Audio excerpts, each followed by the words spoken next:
أشهد أن لا إله إلا الله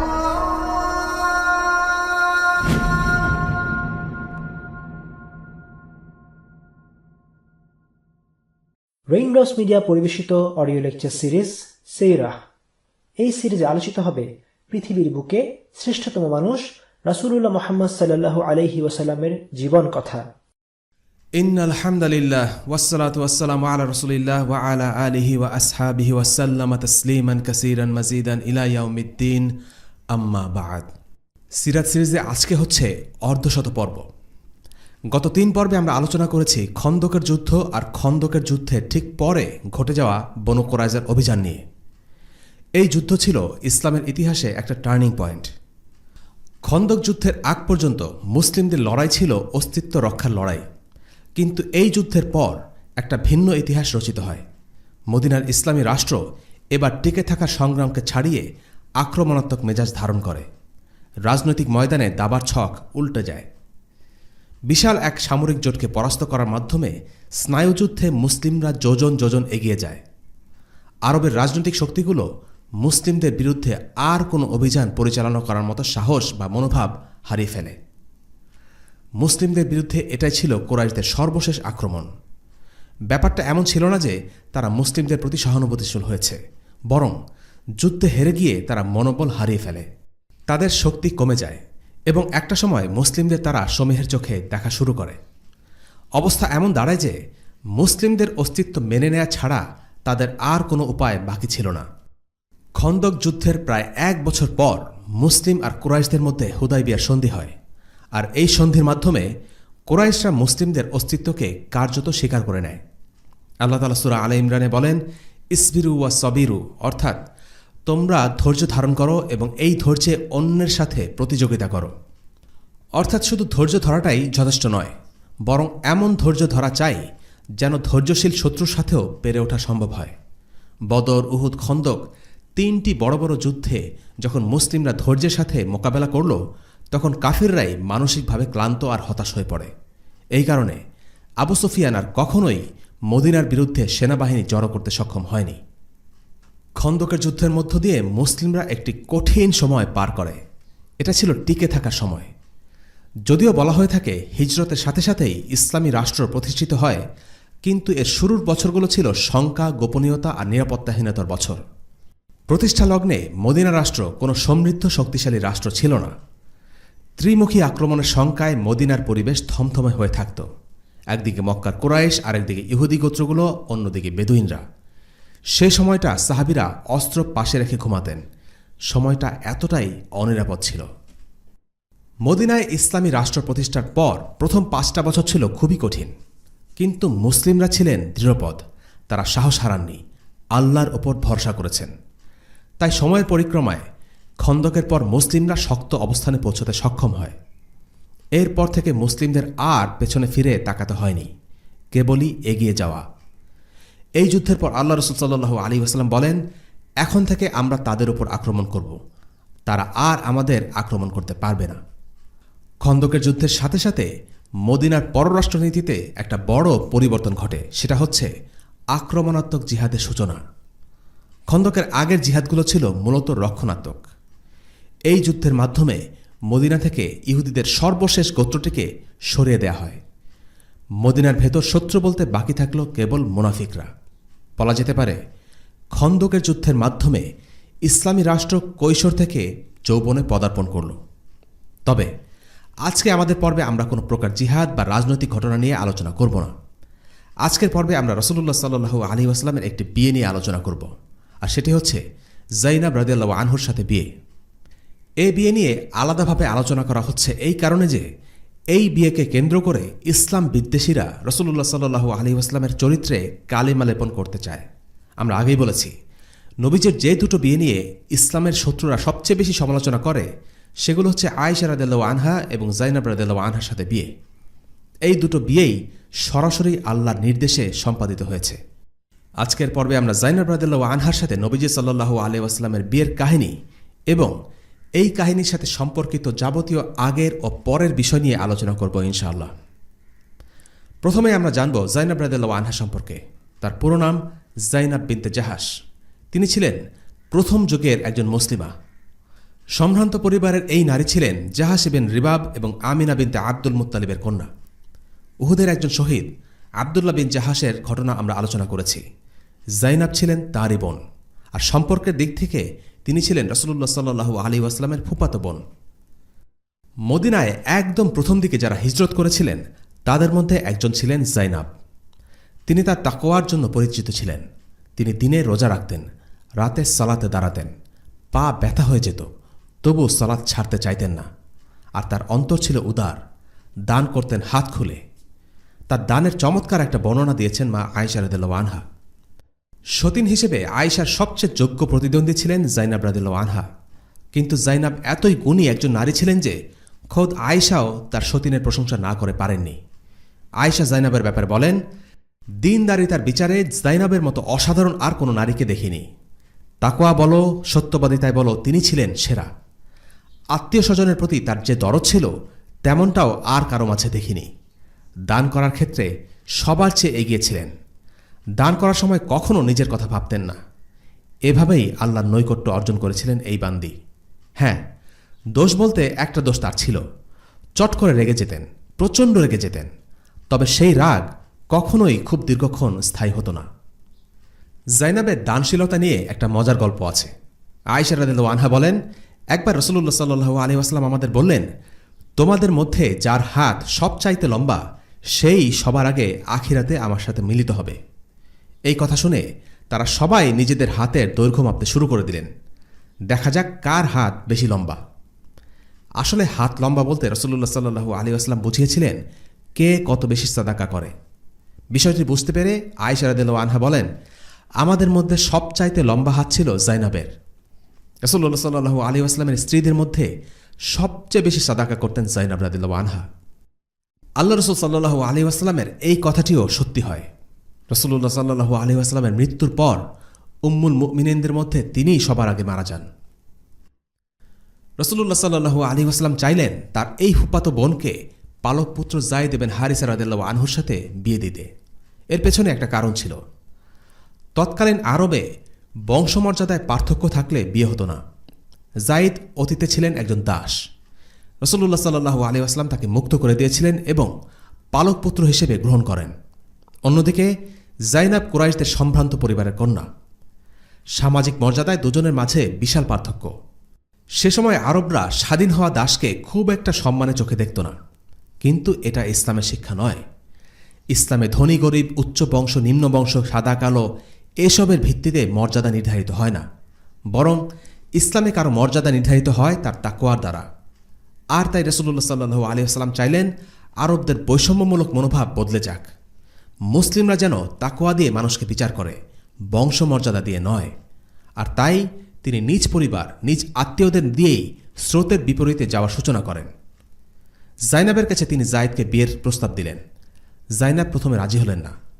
তখন আল্লাহ তাআলা আয়াত নাজিল করলেন, وما كان لمؤمن ولا مؤمنة إذا قضى الله ورسوله أمرا أن يكون لهم الخيرة من أمرهم ومن يعص الله ورسوله فقد ضل ضلالا مبينا।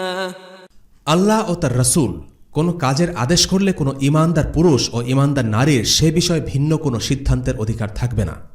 যে আল্লাহ ও তার রাসূলের আদেশ অমান্য করে সে তো প্রকাশ্য পথভ্রষ্টতায় পতিত হয়। সূরা আল আহজাব আয়াত ৩৬। এই আয়াত নাজিলের পর জাইনাব বিনা তর্কে রাজি হয়ে গেলেন। তিনি আল্লাহর সন্তুষ্টির জন্য যায়েদ বিন হারিসাকে বিয়ে করেন। যদিও মাক্কি জীবনে যায়েদ বিন হারিসার ব্যাপারে আমরা আলোচনা করেছি, ঘটনার এই পর্যায়ে তার ব্যাপারে আবারও আমরা সংক্ষেপে জেনে নেই। যায়েদ বিন হারিসা ছিলেন ইয়েমেনি এক গোত্রের। অনেক বছর আগে তার বাবা ও মায়ের গোত্রের মধ্যে একটি বিবাদের সূত্র ধরে ঘটনাক্রমে তাকে মায়ের কোল থেকে ছিনিয়ে নিয়ে দাস হিসেবে বিক্রি করে দেয়া হয়। এর চেয়ে খারাপ সময় হয়তো যায়েদের জীবনে আর ছিল না। কিন্তু অদ্ভুত ব্যাপার হলো, এই দুঃসময়ের হাত ধরেই যায়েদের জীবনের সবচেয়ে অসাধারণ ঘটনাটা ঘটে। উকাসের মেলা থেকে যায়েদকে দাস হিসেবে কিনে নেন রাসূলুল্লাহ সাল্লাল্লাহু আলাইহি ওয়াসাল্লামের স্ত্রী খাদিজা রাদিয়াল্লাহু আনহা। খাদিজা নবীজি সাল্লাল্লাহু আলাইহি ওয়াসাল্লামকে উপহার হিসেবে তার হাতে তুলে দিলেন যায়েদকে। যায়েদ এরপর বড় হতে লাগলেন পৃথিবীর সবচেয়ে সেরা মানুষ মুহাম্মদ সাল্লাল্লাহু আলাইহি ওয়াসাল্লামের কাছে। এই ঘটনার আরও বেশ কয়েক বছর পরে যায়েদের বাবা জানতে পারেন যায়েদ মক্কায় আছেন। তিনি ভাইকে সাথে নিয়ে তড়িঘড়ি করে মক্কা চলে এলেন। রাসূলুল্লাহ সাল্লাল্লাহু আলাইহি ওয়াসাল্লামকে অনুরোধ করলেন যেন তিনি যায়েদকে তাদের হাতে ফিরিয়ে দেন। রাসূলুল্লাহ বললেন, যায়েদ যা চায় তাই হবে। যায়েদ যদি বাবার কাছে ফিরে যেতে চায় তবে তার কোনো আপত্তি নেই। যায়েদের বাবা চাচা শুনে খুব খুশি হলেন।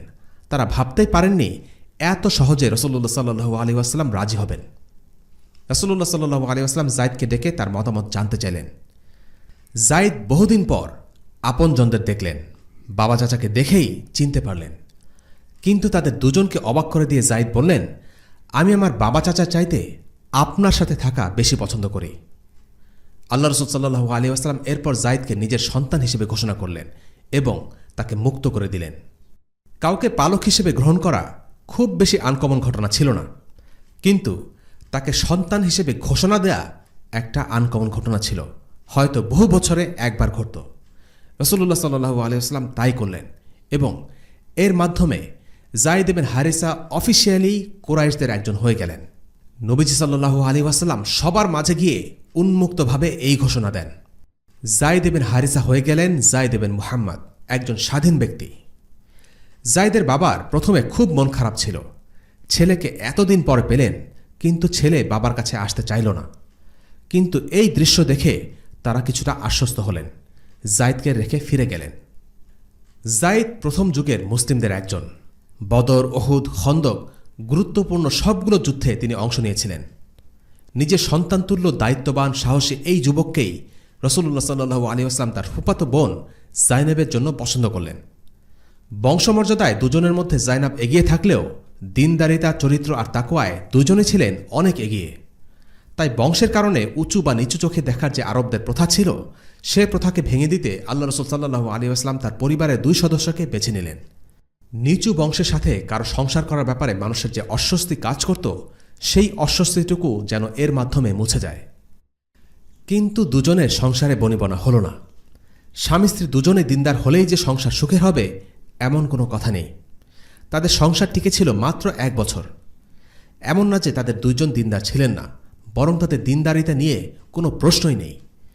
যায়েদ ছিলেন রাসূলুল্লাহ সাল্লাল্লাহু আলাইহি ওয়াসাল্লামের স্নেহভাজন সন্তানের মতো। নিজের ছেলের মতো তিনি তাকে মানুষ করেছেন। তিনি সেই একমাত্র সাহাবী যার নাম আল্লাহ তাআলা কোরআনে নাম ধরে উল্লেখ করেছেন। যায়েদের মৃত্যুতে রাসূলুল্লাহ সাল্লাল্লাহু আলাইহি ওয়াসাল্লাম প্রচণ্ডভাবে ব্যথিত হয়েছিলেন। এমনকি রাসূলুল্লাহ সাল্লাল্লাহু আলাইহি ওয়াসাল্লামের মৃত্যুর পর যখন খলিফা নির্বাচন নিয়ে আলোচনা হচ্ছিল, একজন সাহাবী বলেছিলেন, আজ যদি যায়েদ বেঁচে থাকতেন তাহলে আমরা যায়েদকে ছাড়া আর কাউকে চিন্তা করতাম না। অন্যদিকে জাইনাবও ছিলেন একজন মুত্তাকি মুসলিমা। এর পরেও দুজনের দাম্পত্য জীবনে খাপ খায়নি। এটা মোটেও অস্বাভাবিক কোনো ব্যাপার নয়। অনেক ভালো দুজন মানুষের একসাথে হৃদয়ের মিল না হতেই পারে। বিচ্ছেদের আগে যায়েদ রাসূলুল্লাহ সাল্লাল্লাহু আলাইহি ওয়াসাল্লামের কাছে মাঝে মাঝে এসে অনুযোগ করতেন যে তাদের সংসারে ভালোবাসা নেই।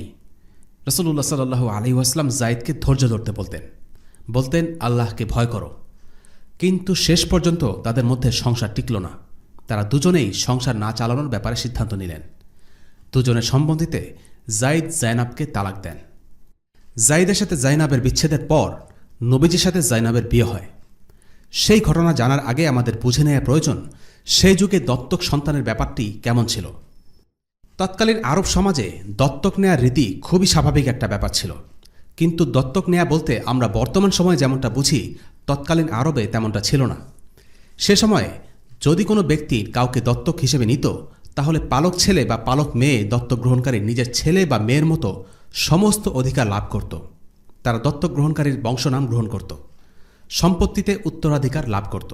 অর্থাৎ পালক পুত্র আর ঔরসজাত পুত্রের মধ্যে কোনোই পার্থক্য করা হতো না।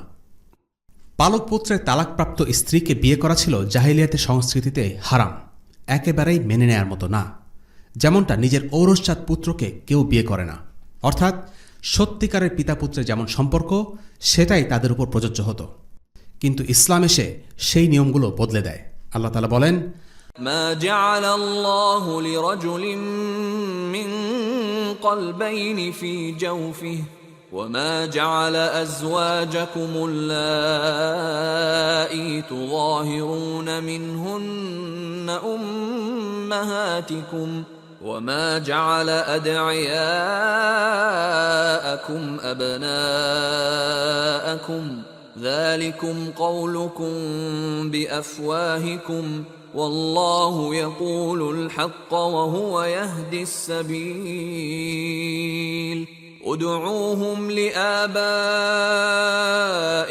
هو أقسط عند الله فإن لم تعلموا آباءهم فإخوانكم في الدين ومواليكم وليس عليكم جناح فيما أخطأتم به ولكن ما تعمدت قلوبكم وكان الله غفورا رحيما আল্লাহ তোমাদের পোষ্যপুত্রকে তোমাদের পুত্র করেননি, এগুলো তোমাদের মুখের কথা মাত্র। আল্লাহ ন্যায় কথা বলেন এবং পথ প্রদর্শন করেন। তোমরা যাদেরকে তাদের পিতৃ পরিচয় ডাকো, এটাই আল্লাহর কাছে ন্যায়সঙ্গত। যদি তোমরা তাদের পিতৃ পরিচয় না জানো, তবে তারা তোমাদের দ্বীনী ভাই ও বন্ধুরূপে গণ্য হবে। এই ব্যাপারে আগে যদি তোমাদের কোনো ভুল হয়ে থাকে, তবে তাতে তোমাদের জন্য কোনো গুনাহ নেই। তবে ইচ্ছাকৃত হলে ভিন্ন কথা। আল্লাহ ক্ষমাশীল, পরম দয়ালু। সূরা আহজাব আয়াত 4 এবং 5। অর্থাৎ ইসলাম একটি নতুন বিধান নিয়ে আগমন করল, আর সেটি হচ্ছে পালক পুত্রকে পুত্র বললেই সে পুত্র হয়ে যায় না, বরং তাদের সম্পর্ক হচ্ছে ভ্রাতৃত্বের সম্পর্ক। এই আয়াত নাজিল হওয়ার আগ পর্যন্ত জাইদকে ডাকা হতো জাইদ ইবনে মুহাম্মদ। এই আয়াত নাজিলের পর তিনি আগের নামে ফিরে যান, জাইদ ইবনে হারিসা। ইসলামে পোষ্যপুত্রের নাম তার আসল পিতার নামে হতে হবে, পালক পিতার নামে নয়। পালকপুত্র বা ঔরসজাত পুত্রের অধিকার একই রকম হবে না, অর্থাৎ তাদের মধ্যে পার্থক্য থাকবে। যেমন পালকপুত্র উত্তরাধিকার বা তার পালক বাবা থেকে উত্তরাধিকার সূত্রে কোনো সম্পদ লাভ করবে না। পালকপুত্র যখন বালেগ হবে, তখন পালক মাকে তার সামনে পর্দা করতে হবে, অথবা পালক কন্যার ক্ষেত্রে সে যখন প্রাপ্তবয়স্ক হবে, তখন তাকে পালক বাবার সামনে পর্দা করতে হবে। কিন্তু আমাদের মনে রাখতে হবে, ইয়াতিমের দেখাশোনা করা, ভরণ পোষণ দেয়া ইসলামের নজরে খুব মহৎ কাজ, অনেক বেশি সওয়াবের একটা কাজ। কিন্তু ইয়াতিম বা পালক পুত্র কিংবা কন্যা কখনোই পালক পিতার নামে পরিচিত হবে না, এবং পিতা পুত্রের সম্পর্ক তাদের উপর প্রযোজ্য হবে না। আল্লাহ তাআলা পালক পুত্রের ব্যাপারে সমাজের জাহিলিয়াতের যে রীতি ছিল তা ভেঙে ইসলামের ন্যায় ও সত্য প্রতিষ্ঠিত করতে চাইলেন। কোনো গাছ যদি বড় হয়ে মাটির গভীরে শিকড় গজিয়ে বসে, তখন সেই গাছ উপড়ে ফেলার কাজ সাধারণ কাউকে দিয়ে হয় না। তেমনিভাবে পালক সন্তানের এই সামাজিক প্রথা ভেঙে দেওয়ার জন্য আল্লাহ রসুল সাল্লাল্লাহু আলাইহি ওয়াসাল্লামকেই আল্লাহ বেছে নিলেন, আর এটার জন্য আল্লাহ রসুল সাল্লাল্লাহু আলাইহি ওয়াসাল্লামের সাথে জাইনাবের বিয়ের সিদ্ধান্ত জারি করলেন। এই প্রথা মুখের আদেশ দিয়েও ভাঙা যেত, কিন্তু আল্লাহ চাইলেন কাজের মাধ্যমে দৃষ্টান্ত স্থাপন করে এই প্রথাকে ভেঙে দিতে, আর তাই তিনি নিজের তার প্রেরিত রাসূলকে বিয়ে দিলেন জাইনাবের সাথে। মুখে বলা আর করে দেখানো কখনোই এক নয়। কোনো কথা বলার চেয়ে করে দেখালে নিশ্চিতভাবেই সেটা অনেক বেশি প্রভাব সৃষ্টি করে। আল্লাহ সেটাই ফয়সালা করেন। আল্লাহ রসুলের সাথে জাইনাবের বিয়ে দিয়ে দেন। এই বিষয়টা নিয়ে জাইনাব খুব গর্ব করে আল্লাহ রসুল সাল্লাল্লাহু আলাইহি ওয়াসাল্লামের অন্য স্ত্রীদের বলতেন, তোমাদের বিয়ে হয়েছে জমিনে আর আমার বিয়ে হয়েছে আসমানে। পুরো এই ঘটনায় দুটো বিষয় সুপ্রতিষ্ঠিত হয়ে গেল। এক, দত্তক নেয়া বলে কিছু নেই। পালক পুত্র বা কন্যাকে স্ব পিতৃ পরিচয়ে বড় করতে হবে। দুই, পালক পুত্রের তালাকপ্রাপ্তা স্ত্রীকে বিয়ে করতে কোনো সমস্যা নেই, এটি সামাজিক কুপ্রথা মাত্র।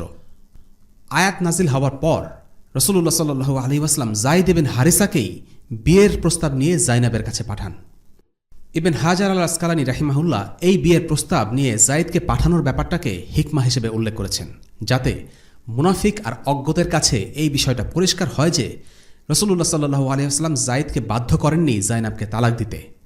তালাক দেওয়ার প্রক্রিয়াটা একান্তই তাদের ব্যক্তিগত দাম্পত্য সমস্যার কারণে সংঘটিত হয়েছিল। এই বিয়ে নিয়ে এবং জাইনাব আর আল্লাহ রসুল সাল্লাল্লাহু আলাইহি ওয়াসাল্লামকে ঘিরে বেশ কিছু কাহিনী ঘটে।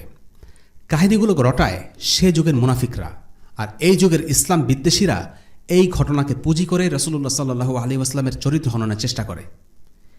এই কাহিনীগুলো এতটাই বিস্তৃতি লাভ করে যে প্রাচীন কিছু ইসলামী তাফসীর ও ইতিহাসের বইগুলোতে সেই কাহিনীগুলো জায়গা করে নেয়। সেগুলোর উপর ভিত্তি করে ইসলাম বিদ্বেষীরা কিছু অভিযোগ উত্থাপন করে, আর এই অভিযোগগুলোর মাধ্যমে তারা রাসূলুল্লাহ সাল্লাল্লাহু আলাইহি ওয়াসাল্লামের চরিত্রের ব্যাপারে আমাদের মনে সন্দেহ সৃষ্টি করতে চায়। পুরো বিষয়টা আসলে কি হয়েছিল সেটার ব্যাপারে মোটামুটি 3টি ব্যাখ্যা পাওয়া যায়। সেগুলো হলো: 1, রাসূলুল্লাহ সাল্লাল্লাহু আলাইহি ওয়াসাল্লাম জাইনাবের প্রতি আকৃষ্ট হয়েছিলেন বা তার প্রতি দুর্বলতা ছিল, যে কারণে তিনি যায়েদের সাথে জাইনাবের বিবাহ বিচ্ছেদ চেয়েছেন বা ঘটিয়েছেন, যেন তিনি জাইনাবকে বিয়ে করে নিতে পারেন। এই ব্যাখ্যা অনুসারে যায়েদ রাসূলুল্লাহ সাল্লাল্লাহু আলাইহি ওয়াসাল্লামের এই দুর্বলতা আঁচ করতে পেরেছিলেন, তাই তিনি জাইনাবকে তালাক দিয়ে দেন। এটা হচ্ছে ইসলাম বিদ্বেষী এবং ওরিয়েন্টালিস্টদের ব্যাখ্যা। দ্বিতীয় মতটি হচ্ছে জাইনাবের প্রতি রাসূলুল্লাহ সাল্লাল্লাহু আলাইহি ওয়াসাল্লামের দুর্বলতা ছিল, কিন্তু তিনি বিষয়টা গোপন রেখেছিলেন। পারস্পরিক বনিবনা না হওয়ায় যায়েদ জাইনাবকে তালাক দেন। এই মতটি কিছু প্রাচীন তাফসীর গ্রন্থে পাওয়া যায়। কিছু মুসলিম আলিম এই মত দিয়েছেন। এবং তৃতীয় মতটি হচ্ছে জাইনাবের প্রতি রাসূলুল্লাহ সাল্লাল্লাহু আলাইহি ওয়াসাল্লামের কোনো দুর্বলতা ছিল না, না এর পক্ষে কোনো দলিল আছে, না এই বিষয়টি রাসূলুল্লাহ সাল্লাল্লাহু আলাইহি ওয়াসাল্লামের মর্যাদার সাথে সঙ্গতিপূর্ণ। রাসূলুল্লাহ সাল্লাল্লাহু আলাইহি ওয়াসাল্লাম জানতেন যে যায়েদ আর জাইনাবের ছাড়াছাড়ি হয়ে যাবে, আর এরপর তার সাথে জাইনাবের বিয়ে হবে। কিন্তু এটা জানা সত্ত্বেও তিনি যায়েদকে বারবার সংসার চালিয়ে যাবার উপদেশ দিয়েছেন, কারণ তিনি তালাকের এই বিষয়ে নিজেকে জড়াতে চাননি। ভবিষ্যতে এই ঘটনা ঘটবে সেটা জেনে তিনি অস্বস্তিতে ভুগছিলেন। বেশিরভাগ আলিম এই মত গ্রহণ করেছেন এবং এটি সবচেয়ে প্রতিষ্ঠিত ব্যাখ্যা। এবার আমরা এই 3টি ব্যাখ্যা নিয়ে সংক্ষেপে আলোচনা করব। প্রথম ব্যাখ্যাটি হচ্ছে মূলত ওরিয়েন্টালিস্ট, ইসলাম বিদ্বেষী এবং তৎকালীন মুনাফিকদের। তারা বলে, আল্লাহ রাসূল সাল্লাল্লাহু আলাইহি ওয়াসাল্লাম ঘটনাক্রমে জাইনাবকে দেখে জাইনাবের প্রেমে পড়ে যান, তাই তিনি যায়েদকে তালাক দিতে বলেছেন যেন জাইনাবকে বিয়ে করতে পারেন।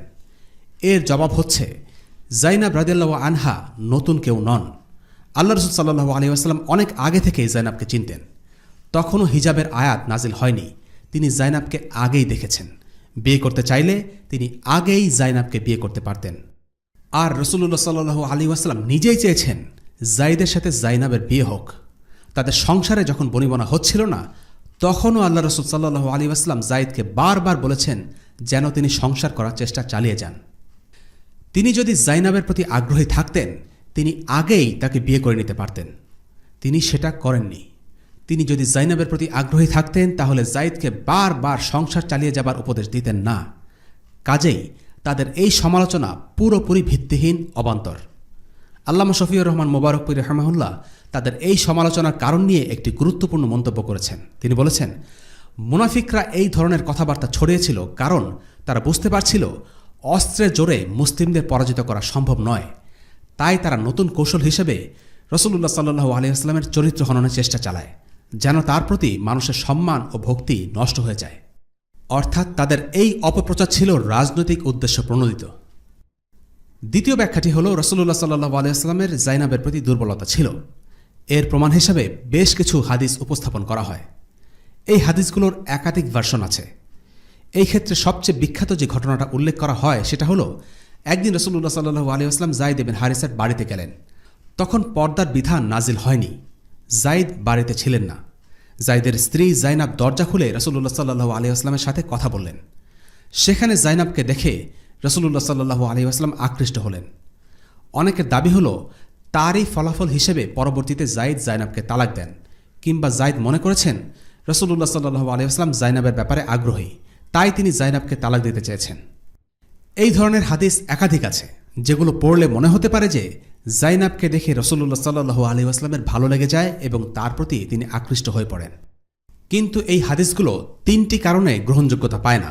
প্রথম কারণ হলো, এই বিষয়ে যতগুলো হাদিস আছে তার একটিও সনদের বিচারে সহি নয়।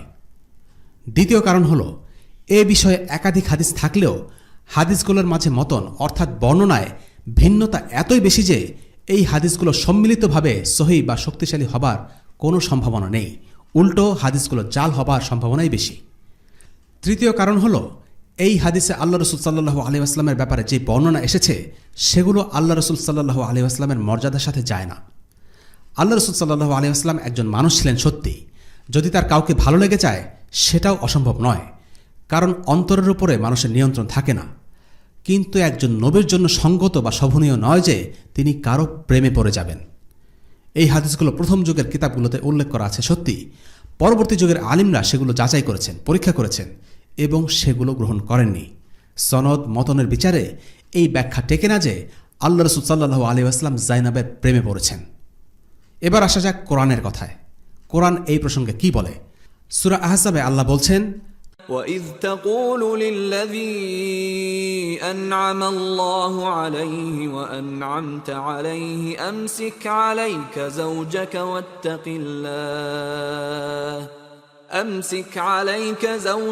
وَاتَّقِ اللَّهَ وَتُخْفِي فِي نَفْسِكَ مَا اللَّهُ مُبْدِيهِ وتخشى الناس والله أحق أن تخشاه فلما قضى زيد منها وطرا زوجناكها لكي لا يكون على المؤمنين حرج في أزواج أدعيائهم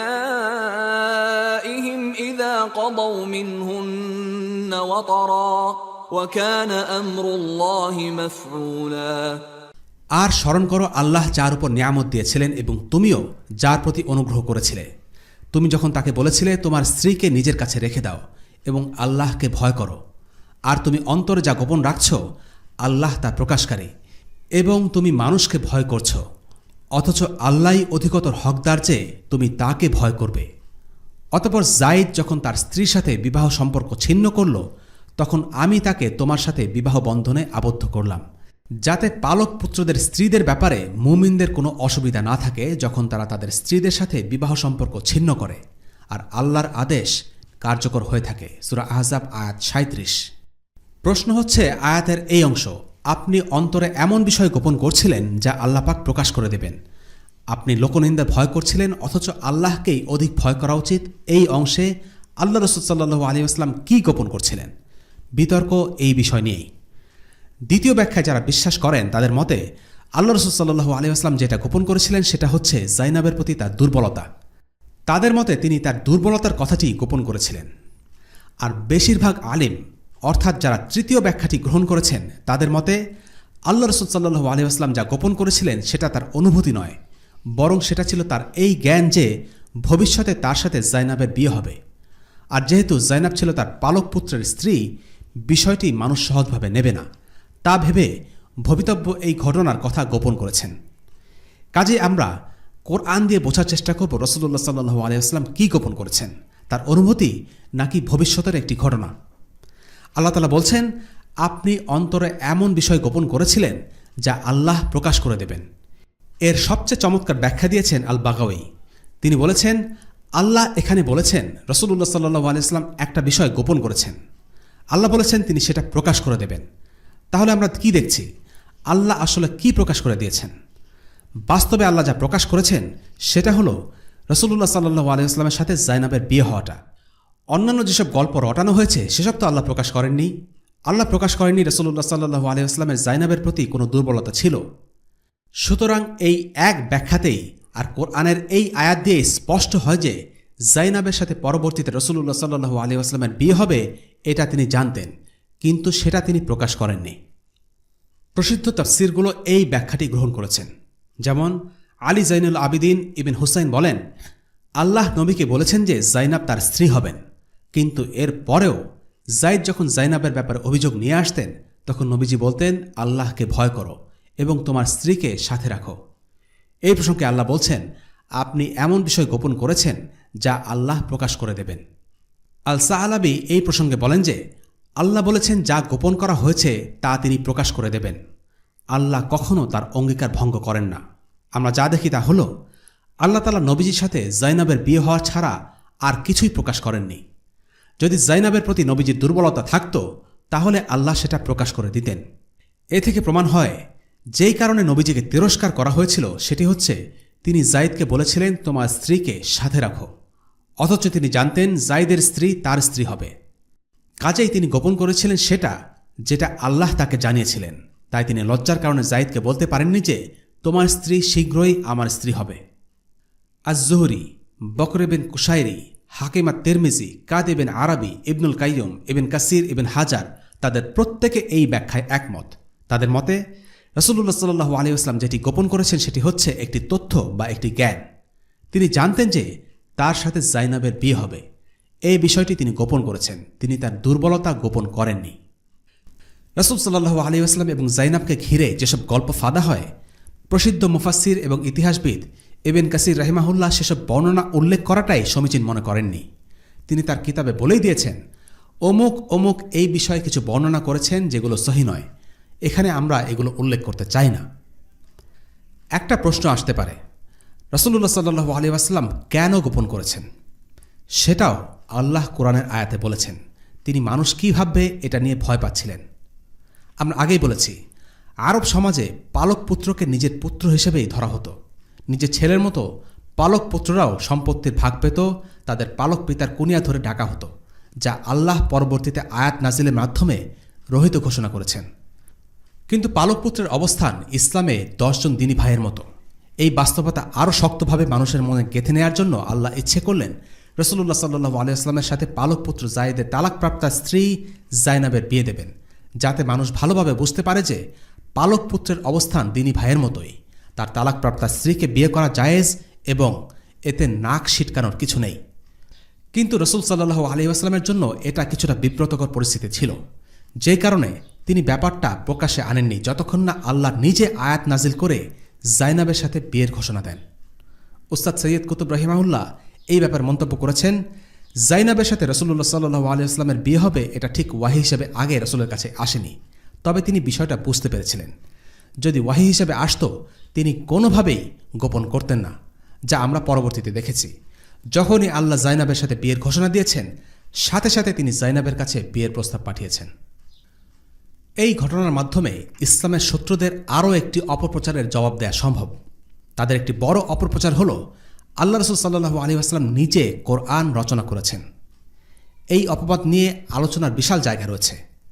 প্রসঙ্গক্রমে শুধু একটা বিষয়ের কথাই আমরা এখানে উল্লেখ করব, সেটি হচ্ছে আল্লাহ রাসূল সাল্লাল্লাহু আলাইহি ওয়াসাল্লাম ওয়াহির মাধ্যমে জানতে পেরেছিলেন যে জাইনাবের সাথে তার বিয়ে হবে, কিন্তু লোকলজ্জার ভয়ে তিনি কাউকে কিছু বলতে পারেননি, বরং যায়েদকে তালাক না দিতেই উপদেশ দিয়েছেন। কিন্তু আল্লাহ তাআলা এই বিষয়টি নিন্দা করেছেন। আর তুমি মানুষকে ভয় করেছিলে, অথচ আল্লাহই বেশি অধিকার রাখেন যে তুমি তাকেই ভয় করবে। সমাজের মানুষ কি বলবে এটা ভেবে আল্লাহ রাসূল সাল্লাল্লাহু আলাইহি ওয়াসাল্লাম ভয় পাচ্ছিলেন, আর এজন্য আল্লাহ তাকে নিন্দা করেন। যদি আল্লাহ রাসূল সাল্লাল্লাহু আলাইহি ওয়াসাল্লাম নিজেই কোরআন লিখতেন, তাহলে তিনি নিজের লেখা কিতাবে নিজের নিন্দা বা সমালোচনা করতেন না, কারণ একজন মানুষ কখনোই প্রকাশ্যের লজ্জায় বা অস্বস্তিতে পড়তে চায় না।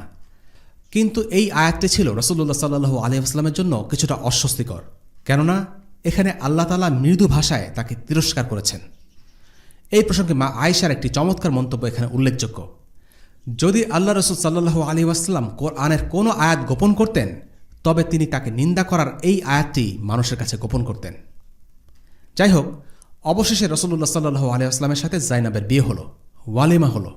প্রায় 300 জন অতিথিকে আপ্যায়ন করা হলো ওয়ালিমার অনুষ্ঠানে। ওয়ালিমার অনুষ্ঠানে কি হয়েছিল তার একটি বিস্তারিত বর্ণনা পাই সহিহ মুসলিমের একটি হাদিসে। আনাস বিন মালিক রাদিয়াল্লাহু আনহু বর্ণনা করেন, রাসূলুল্লাহ সাল্লাল্লাহু আলাইহি ওয়াসাল্লাম জাইনাব বিনতে জাহাশকে বিয়ে করলেন এবং তার পরিবারের কাছে গেলেন।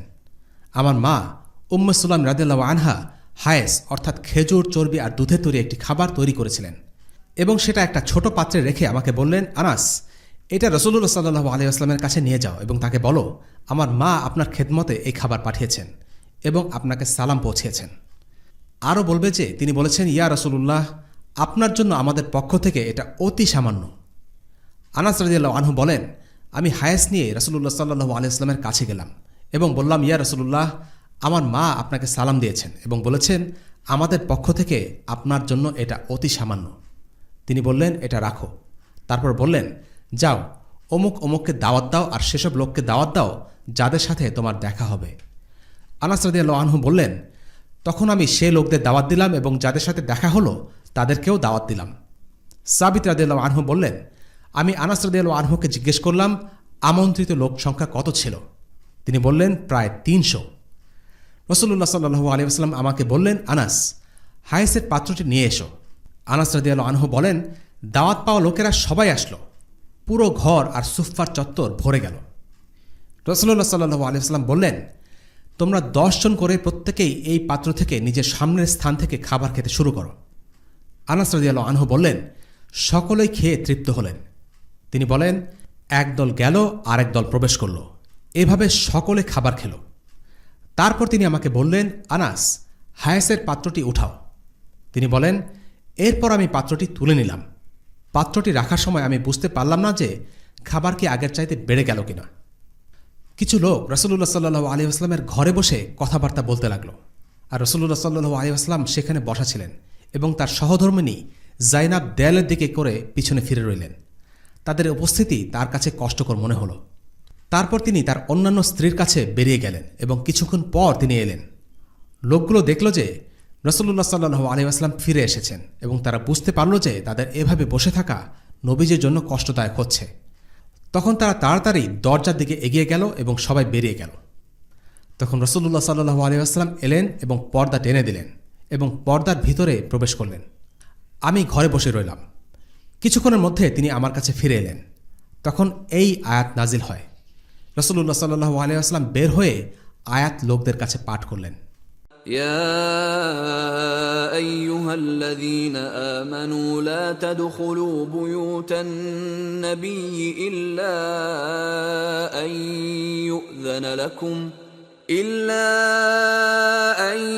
يؤذن لكم إلى طعام غير ناظرين إناه ولكن إذا دعيتم فادخلوا فإذا طعمتم فانتشروا ولا مستأنسين لحديث إن ذلكم كان يؤذي النبي فيستحيي منكم والله لا يستحيي من الحق وإذا سألتموهن متاعا فاسألوهن من وراء حجاب ذلكم أطهر لقلوبكم وقلوبهن وما كان لكم أن تؤذوا رسول الله ولا أن تنكحوا أزواجه من بعده أبدا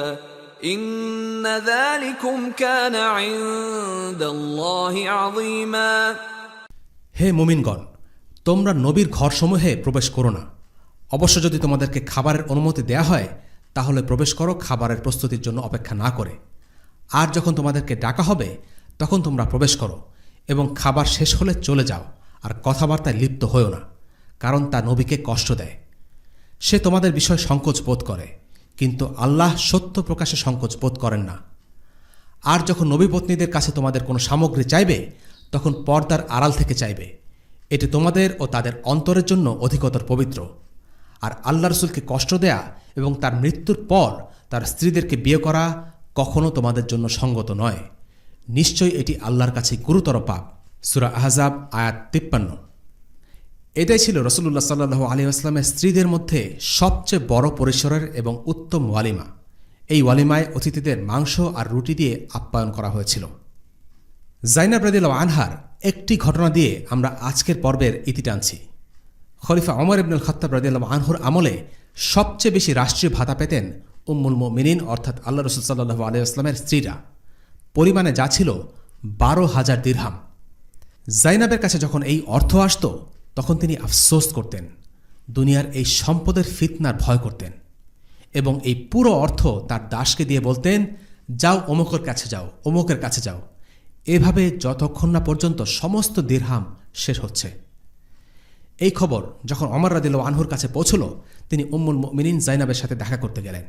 বললেন, আমরা জানি আপনি কোষাগার থেকে পাঠানো অর্থ কি করেছেন, এই নিন এখানে আপনার জন্য আরও 1000 দিরহাম।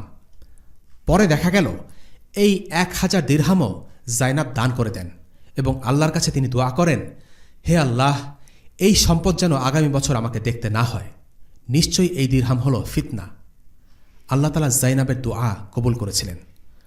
পরের বছর সেই অর্থ আসার আগেই তিনি ইন্তিকাল করেন। খাদিজা রাদিয়াল্লাহু আনহার পরবর্তী সময়ে রাসূলুল্লাহ সাল্লাল্লাহু আলাইহি ওয়াসাল্লামের স্ত্রীদের মধ্যে তিনিই প্রথম ইন্তিকাল করেন। ওমর রাদিয়াল্লাহু আনহু তার জানাজা পড়ান এবং সকল সাহাবী তার জানাজায় শরীক হন। আজকের পর্ব আমরা এখানে শেষ করছি। পরবর্তী পর্বে আমরা হিজরি ৬ষ্ঠ বর্ষে প্রবেশ করব ইনশাআল্লাহ। ওয়াসাল্লাল্লাহু আলা সাইয়্যিদিনা মুহাম্মদ ওয়া আলা আলিহি ওয়া আসহাবিহি ওয়াসাল্লাম। আলহামদুলিল্লাহি রাব্বিল আলামিন। আসসালামু আলাইকুম ওয়া রাহমাতুল্লাহি ওয়া বারাকাতুহু। রেইনড্রপস মিডিয়ার অন্যান্য প্রজেক্ট সম্পর্কে জানতে ভিজিট করুন www.raindropsmedia.org অথবা ফেসবুক পেজ www.facebook.com/raindropsmedia অথবা ইউটিউব চ্যানেল www.youtube.com/raindropsmediaorg2015